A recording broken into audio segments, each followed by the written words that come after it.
سبحان اللہ سبحان اللہ سبحان اللہ۔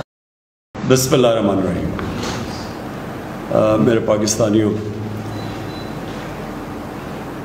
جس طرح میں نے آپ سے وعدہ کیا تھا کہ ہم نے NCC کی میٹنگ سارے صوبوں کو اعتماد میں لے کے ہم نے فیصلہ کیا کہ ہم آہستہ آہستہ لاک ڈاؤن کھولیں گے اور لوگوں کو موقع دیں گے کاروبار شروع کرنے کا، لیکن SOPs کے ساتھ۔ اس میں آج خاص طور پہ یہ جو اپنی بات شروع کرنا چاہتا ہوں، میں خاص طور پہ اپنی میڈیکل کمیونٹی، اپنے ڈاکٹرز، اپنی نرسز، جو ہمارے سٹاف کام کرتا ہے ہاسپٹلز کے اندر، میں سب سے پہلے ان سے مخاطب ہونا چاہتا ہوں، کیونکہ جب ہم یہ فیصلہ کر رہے تھے لاک ڈاؤن کھولنے کا تو مجھے پتہ تھا کہ جو ہمارے ڈاکٹرز، فرنٹ لائن ورکرز جو ہاسپٹلز میں کام کرتے ہیں، ان کو یہ فکر تھی کہ جیسے جیسے لاک ڈاؤن کھولیں گے تو پریشر بڑھے گا، زیادہ مریض ہاسپٹلز میں جائیں گے، اور جو اس وقت جہاد لڑ رہے ہیں دنیا کے اندر وہ ہیں میڈیکل ورکرز، ہمارے ڈاکٹرز، نرسز۔ تو ان کے اوپر پریشر پڑنا تھا اور مجھے پتا تھا کہ ان کو فکر ہے، اور انہوں نے ڈاکٹرز کی ایسوسیشن نے اسٹیٹمنٹس بھی دی، تو میں اس لیے آپ سے مخاطب ہوں۔ میں آپ کو یہ یقین دلاتا ہوں کہ میری گورنمنٹ کو پوری طرح احساس ہے اس چیز کا کہ آپ کے اوپر کس طرح کے پریشر ہوں گے، گھر والوں کے، فیملیز کے، بچے ہیں سب کے، تو مجھے یہ پوری طرح احساس ہے۔ لیکن میں اس لیے چاہتا تھا کہ آپ سے شروع کروں بات کرنا، کیونکہ آپ کا یہ سمجھنا بڑا ضروری ہے کہ یہ جو سارا فنومنا ہے کرونا وائرس کا، اس سے ملک کیسے ٹیکل کرے، کیونکہ ایک ملک کا سربراہ میں بیٹھا ہوں، میری گورنمنٹ، ہمیں ایک طرف کرونا کی طرف دیکھنا ہوتا ہے اور پھر اس کے سارے معاشرے پہ کیا اثرات ہوتے ہیں ہمیں وہ بھی دیکھنا پڑتا ہے۔ تو پہلی چیز میں آپ کو یہ کہنا چاہتا ہوں کہ اگر مجھے یہ کوئی یقین دلوا دیتا کہ 1 مہینہ آپ لاک ڈاؤن کریں یا 2 مہینہ لاک ڈاؤن کریں، چلے 3 مہینے بھی کر دیں اور اس کے بعد کرونا وائرس ختم ہو جائے گی، تو اس سے بہتر تو چیز کوئی نہیں تھی۔ ہم کسی نہ کسی طرح ہی کر دیتے، 3 مہینے کی تیاری کر لیتے، جو بھی ملک کی ریسورسز ہیں وہ لگا دیتے، اپنے والنٹیئرز کے ذریعے کھانا بھی پہنچا دیتے، کوشش کرتے ہیں۔ لیکن جو بھی میڈیکل ایکسپرٹس دنیا میں بیٹھے ہیں، سائنٹسٹ بیٹھے ہیں، وہ سارے ایک ہی بات کہہ رہے ہیں کہ اس سال تک تو کوئی ویکسین نہیں نظر آ رہی، یعنی اگر ہم نے اس کا علاج کرنا ہے کرونا وائرس کا تو ابھی تک تو کوئی علاج نہیں ہے، وہ تب علاج آئے گا جب ایک ویکسین نکلے گی، وہ اس کے اوپر ریسرچ ہو رہی ہے۔ لیکن سب یہ کہہ رہے ہیں کہ اس سال تک تو وہ ویکسین ہی نکلنے لگی۔ تو اگر اس سال تک ویکسین نہیں نکلنے لگی تو اس کا مطلب کہ کرونا وائرس کہیں جانے نہیں لگی۔ اگر ہم لاک ڈاؤن بھی کرتے ہیں تو اس سے کیا ہوگا؟ لاک ڈاؤن کا فائدہ یہ ہوتا ہے، کیوں لاک ڈاؤن کا، یہ بھی پھر سے میں لوگوں کو بار بار چیزیں کہتا ہوں، لاک ڈاؤن کا کیا فائدہ ہے؟ کیونکہ یہ وائرس بڑی تیزی سے پھیلتی ہے،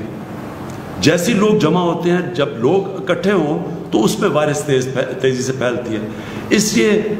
ہر وہ چیز کریں جدھر لوگ جمع نہ ہوں، اس لیے جو اس کی آخری چیز ہے وہ لاک ڈاؤن ہے۔ لوگوں کو بند کر دیں، لوگ جمع نہیں ہوں گے، وائرس کا پھیلنا رک جائے گا۔ لیکن کیا وائرس ختم ہو جائے گی؟ اب دیکھ لیں دنیا میں جدھر لاک ڈاؤن ہے، ووہان پروونس جدھر چائنا نے سب سے کامیاب لاک ڈاؤن کیا تھا، ادھر بھی ایک سپائک آ گئی ہے، وائرس پھر سے آ گئی ہے۔ ساؤتھ کوریا جس نے لاک ڈاؤن کر کے فلیٹ کرو کر دی تھی، مطلب یہ کہ کوئی نئے کیسز نہیں آ رہے تھے، وہاں ایک دم پھر سے کیسز شروع ہو گئے، ایک اور سپائک آ گئی ہے۔ سنگاپور میں بھی یہی ہوا۔ ابھی جرمنی نے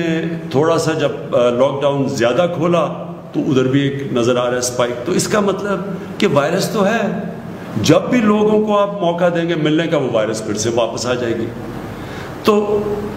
ہمیں اس وائرس کے ساتھ رہنا ہے۔ وہ کہتے ہیں کہ live with the virus. اس سال تو یہ ہم طے کر لیں کہ ہم پاکستانیوں نے باقی دنیا کی طرح بھی اس وائرس کے ساتھ گزارا کرنا ہے. اب دوسری چیز آ جائے وہ کیسے کرنا ہے. میں اب اپنی میڈیکل کمیونٹی سے بات کر رہا ہوں کہ کیا ہم یہ افورڈ کر سکتے ہیں پاکستان کے ہم لوگوں کو مسلسل لاک ڈاؤن رکھیں. آگے 2 مہینے لاک ڈاؤن ہو چکا ہے تو کیا 1 مہینہ اور رکھتے اور پھر 1 مہینہ اور رکھتے. یہ کیوں نہیں ہم کر سکتے.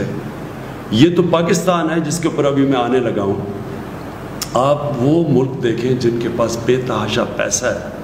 اور پیسے کا بھی میں پھر موازنہ کر دوں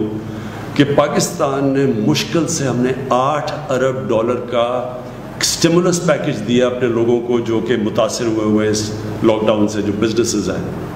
امریکہ نے $2,200 ارب کا پیکج دیا ہے. جرمنی نے 1,000 یوروز کا پیکج دیا ہے. جاپان نے $1,000 ارب کا پیکج دیا ہے. تو اس کے مقابلے میں سوچ لیں کہ ہمارے کتنے وسائل ہیں. تو ہم کیا لاک ڈاؤن اب بزنس بند کر سکتے ہیں اتنی دیر تک؟ لیکن اس سے بڑا مسئلہ ہے, اور اس سے بڑا مسئلہ یہ ہے, میں یہ ذرا اپنی میڈیکل کمیونٹی کو صرف بتانا چاہتا ہوں کیوں میں پہلے دن, میں یہ آج کہنا چاہتا ہوں کہ میں پہلے دن سے یہ کہہ رہا تھا کہ ہم وہ لاک ڈاؤن نہیں کر سکتے جو یورپ اور امریکہ میں اور یا چائنا نے کیا.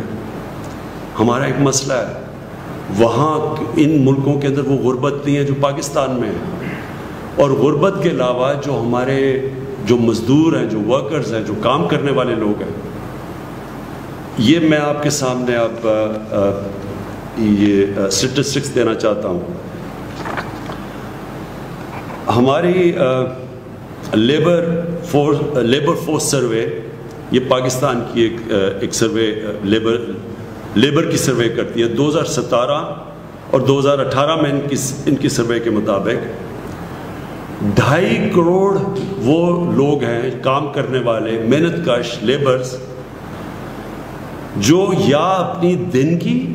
یا ہفتے کی تنخواہ کے اوپر ڈیپینڈ کرتے ہیں. یعنی وہ اپنے گھر والوں کا پیٹ پالنے کے لیے 2.5 کروڑ ایسے لیبر ہیں, کام کرنے والے ہیں, جو کہ یا دن کی کمائی کے اوپر گزارا کرتے ہیں, اپنے گھر والوں کا پیٹ پالتے ہیں, یا اپنے ہفتے کی کمائی سے کرتے ہیں.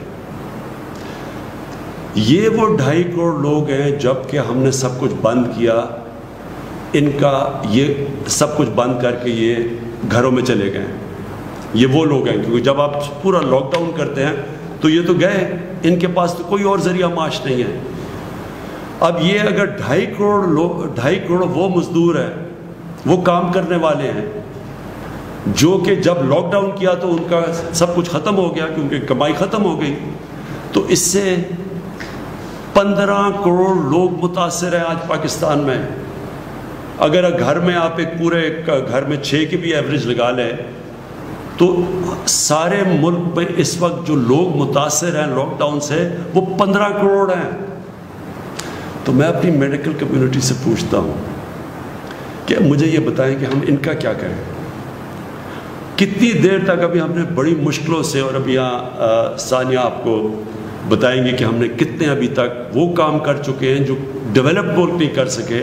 جس طرح کہ ہم نے لوگوں تک پیسہ پہنچایا ہے جو احساس پروگرام کے ذریعے,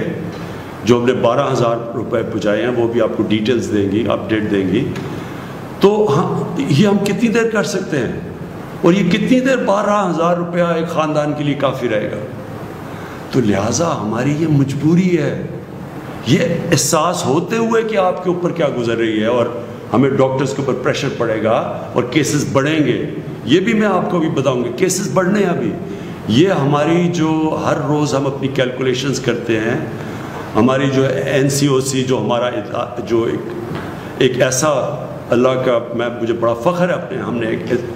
ایک ادارہ سیٹ اپ کیا جو سارے ملک سے, سارے صوبوں سے کوآرڈینیٹ کرتا ہے, جو ہر روز میڈیکل رپورٹس لیتا ہے. ڈاکٹرز ہمارے بیٹھے ہوئے جو اسیسمنٹ کرتے ہیں, انالیسس کرتے ہیں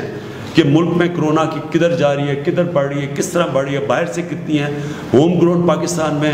وائرس کتنی پھیلتی جا رہی ہے، وہ پوری اسیس کرتی ہے، پھر ملک کا جائزہ لیتے ہیں، پھر باقی سارے ملک کے چیف سیکرٹری سے، چیف منسٹر سے پوری کوآرڈینیشن کر کے ہم چل رہے ہیں، اور یہ بڑا کامیاب ادارہ ہے۔ میں اس کا بھی بتاؤں گا کہ ہماری اسیسمنٹس، ڈیلی اسیسمنٹس کیا ہیں، ہفتے کی کیا ہے، مہینے کی کیا ہیں، لیکن ہمیں پتہ ہے کہ بڑھیں گی، ہمیں پتہ ہے کہ کرونا کے کیسز بڑھیں گے ابھی، لیکن ہمیں یہ بھی پتہ ہے کہ اگر ہم نے آج ان لوگوں کو روزگار نہ دینا شروع کیا تو ہمیں کرونا سے زیادہ یہ لوگ بھوک سے مرنے کا ہمیں زیادہ مسئلہ بنا ہوا ہے۔ مجھے ایز پرائم منسٹر 10 دفعہ سوچتا ہوں ہر روز کہ کس طرح گزارا کر رہے ہوں گے وہ لوگ، وہ سفید پوش لوگ کیسے گزارا کر رہے ہوں گے۔ تو اس لیے میں اپنی میڈیکل کمیونٹی سے ہی کہنا چاہتا ہوں کہ باقی لوگ تو اپنی شاید اکانومی کو بچا رہے ہوں، ہم تو اپنے لوگوں کو بھوک کے مرنے سے بچا رہے ہیں، ہماری مجبوری ہے کہ اب کھولیں۔ تو میں صرف آپ کو اب یہ اپڈیٹ دے دوں، اور تفصیل ابھی بعد میں آپ کو دیں گے۔ ہمارے ساتھ ڈاکٹر ظفر بھی بیٹھے ہیں، ڈاکٹر فیصل، جو ڈاکٹر ظفر آپ کو بتائیں گے کہ جو ڈاکٹرز کے لیے ہم کیا کر رہے ہیں، میڈیکل کمیونٹی کے لیے ہم کیا کر رہے ہیں، کیونکہ ہمیں پورا احساس ہے اور اس کے لیے پورا پروگرام بنایا وہ بتائیں گے۔ اور ڈاکٹر فیصل آپ کو بتائیں گے کہ جب ہم کانسنٹریٹ کر رہے ہیں اس کے اوپر، کرونا کے اوپر، تو باقی بھی پاکستان کے اندر بیماری ہیں، اور ان بیماریوں کا کیا ہو رہا ہے، کیونکہ ساری تو جب کانسنٹریشن ادھر لگی ہے کرونا کی طرف، تو اور بھی پاکستان کے اندر بیماریاں ہیں جن کا جو نگلیکٹ ہو رہی ہیں۔ بچوں کی امیونائزیشن کیمپینز ہیں، جو بچوں کو ٹیکے لگاتے ہیں، وہ 50% کم ہو گئی ہیں۔ ہمارے پاس پولیو، ایک پاکستان 2 ملکوں میں دنیا میں جدھر ابھی پولیو کی وائرس بھی ہے، اس کی ہم نے کیمپین کرنی، 2 کیمپین۔ ایک طرف ہم کرونا کا تو دیکھ رہے ہیں، لیکن باقی ملک بھی سنبھال رہے ہیں۔ میں صرف آپ کو یہ بتا دوں کہ یہ مجھے خوشی بھی ہے کہ ہماری گورنمنٹ نے پہلے دن سے جس طرح کرونا کے اوپر ہم نے جو ہم نے اسٹیپس اٹھائے، مجھے بڑا فخر ہے اس کے اوپر کہ اللہ کا شکر ہے پاکستان میں وہ چیزیں نہیں ہوئیں جو کہ باہر کی دنیا میں آپ دیکھ رہے ہیں۔ جس طرح کے مسئلے مسائل ڈیولپڈ ملک، امیر ملکوں کے اندر آئے، مجھے اللہ کا بڑا میں شکر ادا کرتا ہوں کہ ہم نے جو بھی سٹیپس اٹھائے اس کی وجہ سے ہمارے ملک میں حالات کنٹرول میں۔ ہماری پروجیکشن کیا تھی، میں نے جب آپ سے 24 اپریل کو آپ کے سامنے آیا تو ہماری پروجیکشن یہ تھی کہ 14 مئی تک پاکستان میں جو کیسز، کرونا کے کیسز جو انفیکٹڈ ہیں، جو پازیٹیو کیسز ہیں، وہ ہونے تھے 92,695، اور جو اموات ہونی تھی، جو فوتیاں ہونی تھی اس کی وجہ سے، کرونا کی وجہ سے، وہ 1,324 ہونی تھی۔ یہ ہماری 24 اپریل کو پروجیکشنز تھی۔ 52,000 ہماری انفیکشنز ہونی تھی، اور جو اموات ہونی تھی وہ 1,324۔ اب 14 مئی جو ہم نے جو پرسوں گزری، اس میں ہمارے کیسز انفیکٹڈ کتنے ہیں؟ 35,700، اور ہماری فوتگیاں ہوئی ہیں 770۔ تو اللہ کا شکر ہے کہ ابھی تک جو پروجیکشنز تھیں، اور یہ دنیا کے سے موازنہ کیا جاتا ہے کہ دنیا میں جس طرح کرونا بڑھتی گئی یا جو پیک کرتی گئی اس کے مقابلے میں، تو اللہ کا شکر ہے کہ ابھی تک ہم پروجیکشن سے نیچے جا رہے ہیں، اور ہمارے ابھی بھی جو ہاسپٹلز ہیں ان میں جگہ ہیں، ہمارے پاس وہ پریشر نہیں پڑا جو کہ ہاسپٹلز پہ پڑنا چاہیے۔ لیکن میں یہ آپ کو کہہ دوں کہ یہ بڑھیں گے کیسز، یہ ہم مینٹلی پریپیئر رہیں، لیکن ہم جو ابھی تک ہماری پلاننگ ہے، ہم انشاءاللہ ہماری جون کے اینڈ تک ہماری جو ہاسپٹل فیسلٹیز ہیں، وہ اب تک ہم دیکھ رہے ہیں، وہ انشاءاللہ یہ اس کا یہ جو ہماری انفیکشنز ہوتی رہیں گی، اور اس کے مطابق جتنے لوگ ہاسپٹلز میں جائیں گے۔ اور آپ کو پھر سے میں یاد کرا دوں کہ کرونا جو وائرس کی جو ہم ایسٹیمیٹ کرتے ہیں کہ ہر 100 مریض میں سے، ہر 100 وہ لوگوں سے جن کو انفیکشن ہوتی ہے، ان میں سے صرف 4 یا 5 کو ہاسپٹل جانے کی ضرورت پڑتی ہے. تو ڈر یہ ہوتا ہے کہ جب اتنی زیادہ، جب 50,000 سے زیادہ جب کیس بڑھتے جائیں گے تو وہ لوگ جنہوں نے ہاسپٹل جانا ان کی بھی تعداد بڑھتی جائے گی، اور وہ پریشر پڑ جائے گا ہمارے ہاسپٹل کے انٹینسو کیئر کے اوپر. ہاسپٹل میں وہ جدھر وینٹیلیٹر کی ضرورت پڑتی ہے اور انٹینسو کیئر کی ضرورت پڑتی ہے. تو وہ بھی بعد میں آپ کو ڈاکٹر ظفر بتائیں گے کہ اس کے لیے ہم کیا کیا تیاریاں کر رہے ہیں، مسلسل اپنی کیپیسٹی بڑھانے کی کیا کیا کوششیں کر رہے ہیں. کیونکہ یہ جو انٹینسو کیئر ہوتا ہے، جس کا ایک بسترا جو انٹینسو کیئر کا ہوتا ہے، اس کے اوپر ایک کافی اسپیشلائز ٹریننگ کی ضرورت ہوتی ہے. ہر کوئی نرس جا کے وہ انٹینسو کیئر میں وہ ٹریٹمنٹ نہیں دے سکتا جو کہ صرف اسپیشلسٹ دینے ہوتے ہیں. تو اس کے لیے وہ آپ کو بتائیں گے وہ کیا کیا قدم اٹھا رہے ہیں. اب آگئی بات کہ ہم نے اب ملک میں کیا کیا چیزیں کھولی. میں حماد اظہر بیٹھے ہوئے وہ ابھی آپ کو بتائیں گے کہ ہم کیسے کیسے کاروبار کے مختلف چیزیں اب کھولتے جا رہے ہیں ایس او پیز کے ساتھ. اور وہ جو ایس او پیز ہے، یہ میں پھر سے آپ کو کہہ دوں، ایس او پیز کا مطلب یہ ہے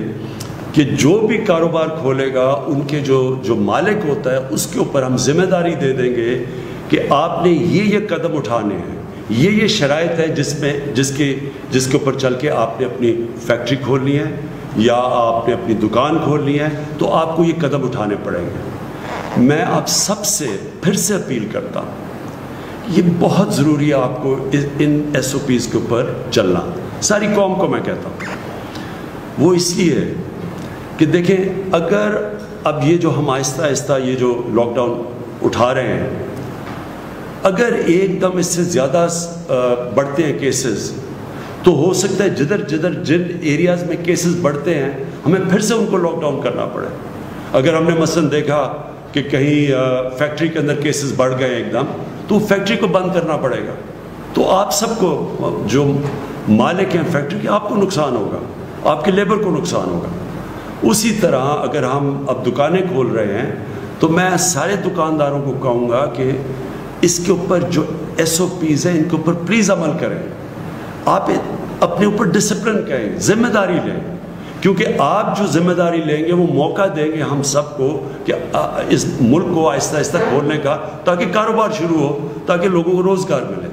تو یہ جو آپ آگے ادھر سے ہم جب 2 ہفتے اور 1 مہینہ اور یہ جو بھی 1 سال ہمیں گزارنا پڑے گا کرونا وائرس کے ساتھ، تو اس میں بہت بڑا ذمہ داری ہوگی ہمارے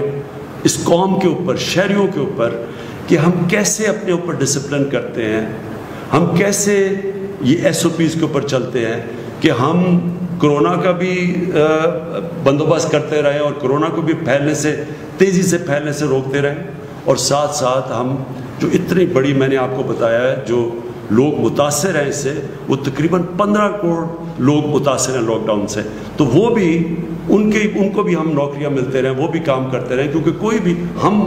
15 کروڑ لوگوں کا دھیان نہیں رکھ سکتے، ہمارے پاس وسائل ہی نہیں ہیں. وہ صرف تب ہوگا جب ان کو نوکریاں ملیں گی، اور وہ نوکریاں ملیں گی، کاروبار چلے گا. تو کاروبار جب ہم کھول رہے ہیں تو میں پھر سے بار بار آپ سے اپیل کرتا رہوں گا کہ آپ نے بڑی احتیاط کرنی ہے.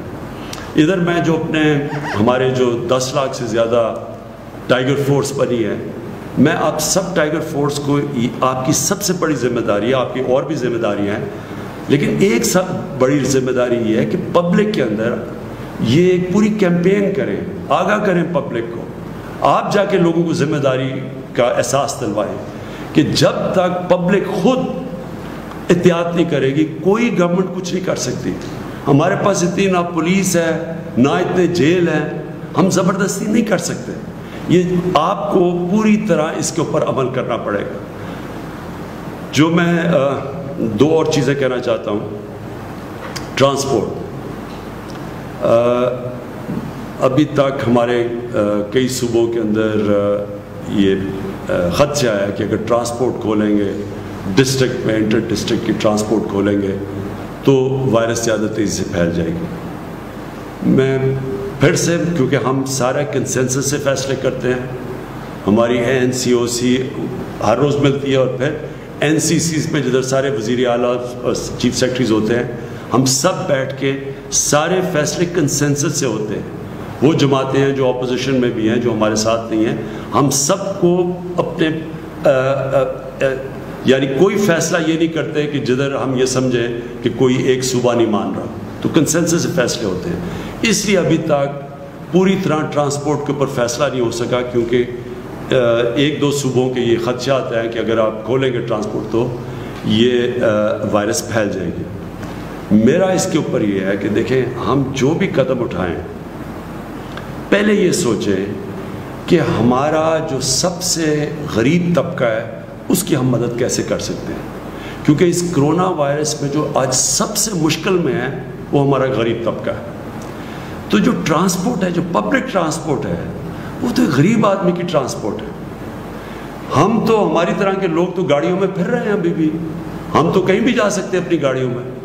لیکن ایک غریب آدمی، ایک مزدور، وہ تو جس کے پاس گاڑی نہیں ہے اس کے لیے تو پبلک ٹرانسپورٹ چاہیے. تو جب ہم پبلک ٹرانسپورٹ بند کرتے ہیں تو ہم یہ یاد رکھیں کہ ہم ایک غریب کی زندگی مشکل میں ڈال رہے ہیں. کئی دفعہ اس کو ٹرانسپورٹ چاہیے ہوتی ہے کام کرنے کے لیے، دیہاتوں کے لیے اس کو کہیں جانا ہوتا ہے، کہیں مزدوری کرنی ہوتی ہے، کہیں وہ فیکٹریوں پہ جا رہا ہوتا ہے، اب کنسٹرکشن سائٹ پہ جا رہا ہوتا ہے. تو جب ہم ٹرانسپورٹ بند کرتے ہیں سمجھ جائیے کہ ہم سب سے زیادہ نقصان اپنے غریب آدمی کو پہنچا رہے ہیں. اس لیے میں پھر سے سب سے ریکویسٹ کرتا ہوں کہ پبلک ٹرانسپورٹ کھول دیں. اگر امریکہ جیسی جگہ جدھر 2,000 لوگ دن میں مر رہے ہیں انہوں نے اپنی پبلک ٹرانسپورٹ نہیں بند کی، اگر یورپ کے اندر ایک دن کے اندر 800 لوگ، ابھی بھی 500 لوگ مر رہے ہیں، انہوں نے اپنی پبلک ٹرانسپورٹ بند نہیں کی، ایئر ٹریول بند نہیں کی، ہم نے کیوں یہ بند کر کے رکھ دی ہے؟ اور ہمیں پتہ ہونا چاہیے اس کا اثر پڑے گا، اس کی اکانومی پہ بھی اثر پڑ رہا ہے، لیکن سب سے زیادہ اس کی غریب آدمی پہ اثر پڑ رہا ہے. تو میں پھر سے آپ کو ریکویسٹ کروں گا کہ آپ یہ کھول دیں. میں آخر میں جو پہلے پھر میں چاہوں گا کہ میری ٹیم آپ سے بات کر لے. جو آخر میں بات کرنا چاہتا ہوں کہ مزدوروں کے لیے جو مجھے سب سے زیادہ احساس ہے کہ ہمارے لوگ جو بے روزگار ہوئے ہیں، میرا جو پرائم منسٹر کا جو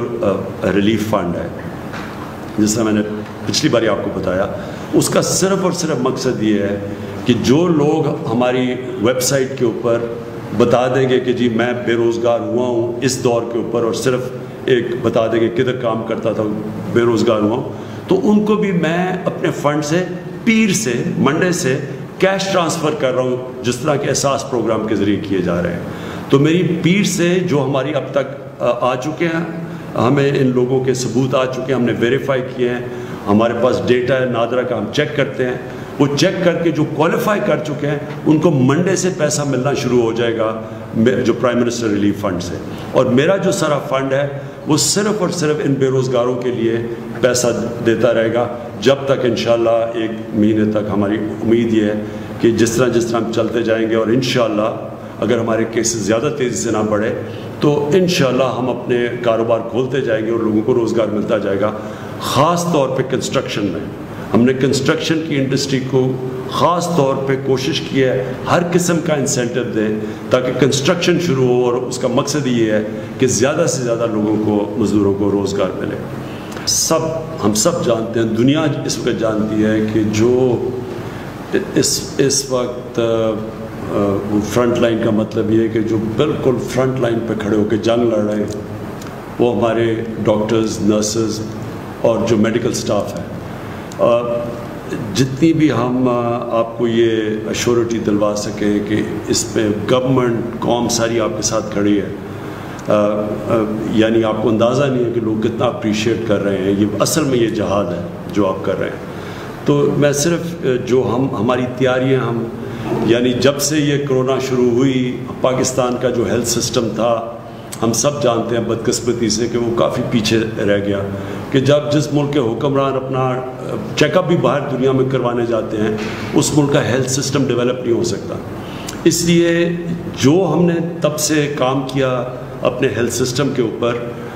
جو کیپیسٹی بڑھائی، جو ہم نے ٹیسٹنگ کیپیسٹی یہ پہلے تھی نہیں، پھر جو ICU اس کی کیپیسٹی بڑھائی، اور اب جو ہم کرنے جا رہے ہیں اپنے ڈاکٹرز کے لیے، یہ میری گورنمنٹ کے اوپر سب سے بڑا بوجھ پڑا ہوا ہے ایک تو کہ اس ملک کا جو غریب لیبر طبقہ دیہڑی دار جو ان کے اوپر گزر رہی ہے، اور ابھی جو ڈاکٹر ظفر نے بات کی کہ یہ جتنی بیماریاں اس وقت پاکستان میں جو جانیں لیتی ہیں، مثلا یہ گندے پانی پینے کی بیماری سے بچوں کو، یا بیچاری جو خواتین جو پریگننسی پہ مرتی ہیں، اور یا یہ جو ٹی بی کی بات کی، اور یہ پولیو، یہ سارا غریب طبقے کے اوپر بوجھ پڑتا ہے۔ اور جتنی ہم غربت بڑھتی جائے گی، اور یہ لاک ڈاؤن کا مسئلہ یہ ہے کہ اس سے پاکستان میں غربت بڑھتی جا رہی ہے، اور ساری دنیا میں جن غریب ملکوں کے اندر اس سے غربت بڑھتی جا رہی ہے۔ تو جب غربت بڑھے گی تو ان بیماریوں سے اور زیادہ ہمیں فکر ہے کہ ہمارے غریب طبقے میں اموات ہوں گی۔ لیکن اس کا جو دوسری چیز ہمیں مشکل میں پڑے ہوئے ہیں وہ ہے ایجوکیشن۔ ہمارے بچے اسکولوں میں نہیں جا رہے، یونیورسٹی اسٹوڈنٹس ان کا ٹائم ضائع ہو رہا ہے، اور جو ایک ملک تو بڑھتا ہی تعلیم کی وجہ سے آگے۔ تو اس میں صرف آپ کو بتانا چاہتا ہوں کہ مسلسل اس کے اوپر بھی بات چیت ہو رہی ہے باقی صوبوں سے کہ ہم نے اب یہ کیا کرنا ہے، کیسے کھولنا ہے۔ امپورٹنٹ ہے کہ ہم، جس طرح میں نے کہا کہ یہ سال تک تو اب کرونا کے ساتھ ہم نے رہنا ہے، یہ کرونا کہیں جانے نہیں لگی ایک سال تک۔ تو اس میں ہم نے اب سوچنا ہے، طریقے اختیار کرنے ہیں کہ ہم نے اب اس کے ساتھ کیسے رہنا ہے۔ اپنے بچوں کو تعلیم بھی دینی ہے تو وہ پھر اور طریقے سوچنے پڑیں گے۔ اور باہر بھی دنیا میں ہم دیکھ رہے ہیں کہ دنیا کے اندر دنیا کیا کر رہی ہے، اور دنیا سے ایکسپیرئنس بھی آ رہا ہے کہ مثلا سویڈن بالکل ایک مختلف راستہ پکڑا ہوا ہے انہوں نے، تو ان کو بھی اسٹڈی کر رہے ہیں۔ تو انشاءاللہ جس طرح میں نے کہا اگر ہم نے ایک سال اس کے ساتھ گزارا کرنا ہے تو پھر ہم نے اپنے بچوں کا بھی دیکھنا ہے، اپنے یونیورسٹی اسٹوڈنٹس کا بھی دیکھنا ہے۔ میں چاہوں گا ثانیہ آپ پلیز جو اپڈیٹ دے دیں، جو میں اس میں بھی مجھے بڑا فخر ہے اس پروگرام کے اوپر کہ کبھی بھی اتنا زیادہ پیسہ، اتنی شفافیت سے، اتنے زیادہ لوگوں کو اتنے کم ٹائم میں، کبھی بھی پاکستان تو چھوڑے شاید ہی آپ کو کوئی ملک ملے جس نے اتنی تیزی سے پیسہ دیا ہے۔ معید اب آپ سے میں ایک چیز چاہتا ہوں، بڑا مختصراً بتا دیں کہ جو ہمارے پاکستانی باہر اس وقت پھنسے ہوئے ہیں اور سٹینڈرڈ ہیں اور جو آنا چاہتے ہیں پاکستان، تو بڑا مختصراً کہ ہم کیا کر رہے ہیں اور کیا مشکلیں سامنے آ رہی ہیں، اور ان کو یہ صرف کہنا چاہتے ہیں کہ ہم سارا وقت وہ ہمارے ذہن پہ ہیں، ہم کو پوری احساس ہے کہ وہ کن مشکلوں میں پڑے ہوئے ہیں۔ میں اپنی ٹیم پہ بڑا فخر کر رہا ہوں کہ یہ اس مشکل وقت پہ جس طرح ایک کوآرڈینیشن سے اور ہر روز ان کے تھنک ٹینکس کی مشاورت سے جس طرح ہم ابھی تک نکلے ہیں اس کرونا کے جو کرائسس سے، ایک تو میں اللہ کا بڑا شکر گزار ہوں کہ اس کے بغیر تو کچھ بھی نہیں ہو سکتا، لیکن اللہ بھی یہ کہتا ہے کہ پہلے خود محنت کرو تو پھر میرے سے مانگو۔ تو جس طرح میری ٹیم نے جس طرح یہ کرونا کرائسس کے اندر ہر شعبے کے اندر سوچ بچار کر کے جو قدم اٹھائے ہیں، آپ دیکھ لیں کہ امریکہ جیسے ملک میں اگر آپ وہاں دیکھ لیں، آپ یورپ کے اندر دیکھ لیں، انگلینڈ جیسے ملک جو پرانے مضبوط اداروں والا ملک ہے، اس کے مقابلے میں پاکستان آج ہم سب فخر سے کہہ سکتے ہیں کہ ہم بڑی آرگنائز طریقے سے نکل رہے ہیں، یعنی ہم بڑے سوچ سمجھ کے اس مشکل وقت سے نکلے ہیں اور یہاں تک پہنچے ہیں۔ آگے کیا ہوتا ہے وہ انشاءاللہ پوری کوشش کریں گے، اور اگر قوم نے میرا ساتھ دیا تو آپ دیکھیں گے کہ آگے بھی ہم نکل جائیں گے۔ لیکن اب تک جدھر پہنچے ہیں یہی بڑا کمال ہے کہ ہم نے اتنے زیادہ لوگوں کو ابھی بتایا، تقریباً 80 لاکھ خاندانوں کو پیسہ پہنچا دیا اس مشکل وقت میں۔ اگر یہ پیسہ اگر ہمارے پاس اس طرح کی آرگنائزیشن نہ ہوتی جو احساس کی تھی تو آج کیا حالات ہونے تھے آپ اندازہ خود لگا سکتے ہیں کہ اگر دیہڑی دار بے روزگار ہو جاتا ہے تو اس کے گھر میں ہفتے کے بعد تو فاقہ ہوتا ہے۔ دوسری چیز جو مجھے بڑی خوشی ہے کہ ہم نے کیونکہ کوآرڈینیشن رکھی اور ہمیں شروع سے فکر تھی کہ کھانے پینے کی سپلائی لائن نہ افیکٹ ہو، تو آج آپ دیکھ لیں کہ اس برے وقت میں رمضان کے اندر بھی قیمتیں نہیں بڑھی۔ رمضان جیسے وقت میں جب عموماً اچھے دنوں میں بھی قیمتیں اوپر چلی جاتی ہیں، کیونکہ یہ مسلسل چیک کیا جا رہا تھا۔ اللہ کا شکر ہے کہ آج آپ دیکھیں کہ قیمتیں